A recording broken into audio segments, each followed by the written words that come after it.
Hi అండి, welcome back to our channel. I happiness of name Harsha. Harsha birthday సందర్భంగా ఉదయాన్నే అయితే పూజ అయితే చేసేసి ప్రేమ్ అయితే యాజ్ యూజువల్ గా ఫిజియోథెరపీకి అయితే తీసుకెళ్లిపోయానండి. అక్కడ ఫిజియోథెరపీలో ఉంచేసేసి ప్రేమ్ అయితే మేమైతే షాపింగ్ అయితే స్టార్ట్ చేసాం అనమాట. హర్ష బర్త్డే రోజునే షాపింగ్ అవడంతో మాకైతే చాలా రిస్క్ అయిపోయిందండి. ముందు రోజే మా హస్బెండ్ డ్యూటీ నుంచి వస్తూ సైకిల్ అయితే తీసుకొచ్చారండి.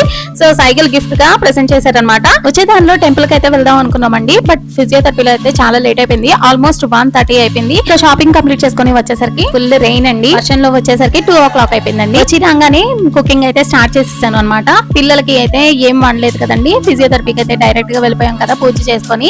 సో ఇక వంట అది చేసేసి పిల్లలకైతే తిండి చేసేసుకొని మా వారైతే కుకింగ్ కి కావాల్సినవి అన్ని కూరగాయలు అవన్నీ తరిగేసి ఇచ్చేసారనమాట. సో నేనైతే ప్రిపేర్ చేసేసాను. వర్షాన్ని ఆడపిల్లగా రెడీ చేసామండి. ఇక బర్త్డేకి అయితే మా హస్బెండ్ ని కోలిక్స్ ని అలాగే నైబర్స్ అలాగే పిల్లల్ని కొంతమందిని అయితే ఇన్వైట్ చేసాము. బర్త్డే సెలబ్రేషన్స్ వీడియో అనేది కింద ట్యాగ్ చేశాను. ఎవరైనా చూడాలనుకుంటే చూసేయండి. వీడియో నచ్చితే లైక్ చేసి సబ్స్క్రైబ్ చేసుకోండి.